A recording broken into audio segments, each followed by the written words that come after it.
Hi, I'm Dr. Bertice Perry, and I want to tell you a story. When I was a girl, I not only had my two cleaning jobs, I also volunteered, I guess you could call it. Well, I was volunteered, but I would help out the elders in my church.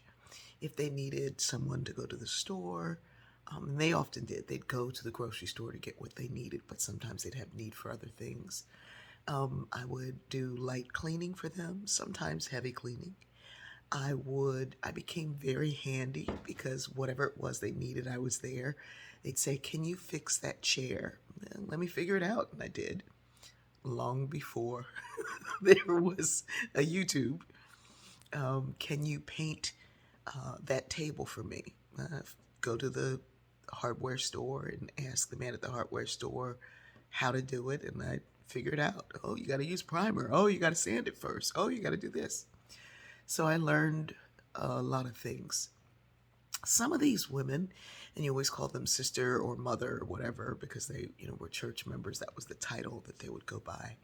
Some of them would give me a couple of dollars and I would try to tell them, no, that's okay. But they would say, no, I know you need it.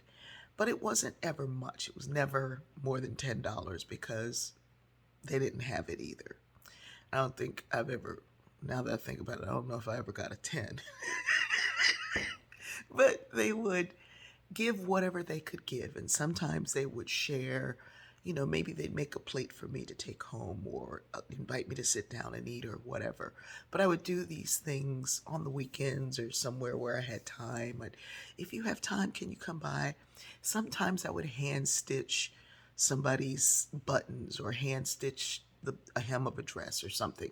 And it's amazing because I completely forgot that I could do that when I went to sewing. I was like, wait a minute, I've done this before.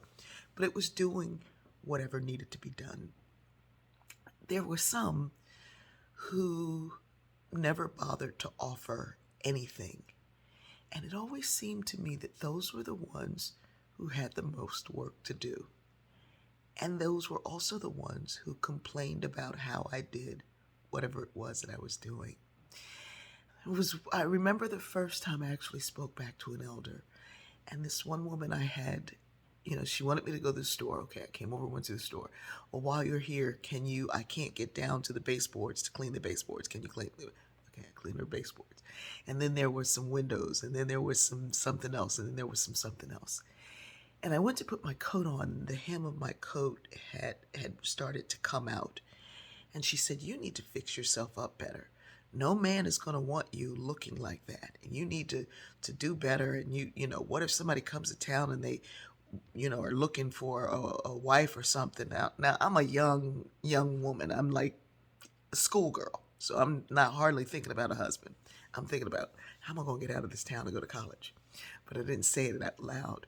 But anyway, so she was going on and on and on and telling me how my hair looked and how I looked and how my clothes looked, and nobody was going to want me.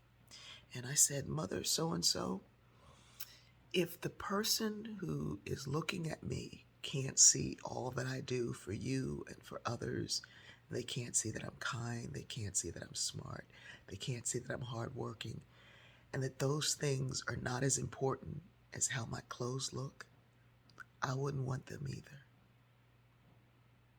Have a nice night. I went on home. I walked home thinking, how must it be to take something from someone, not give anything in return but criticism? And I've learned throughout my life that those who give more expect the least, and those who give the least, expect the most. What is that?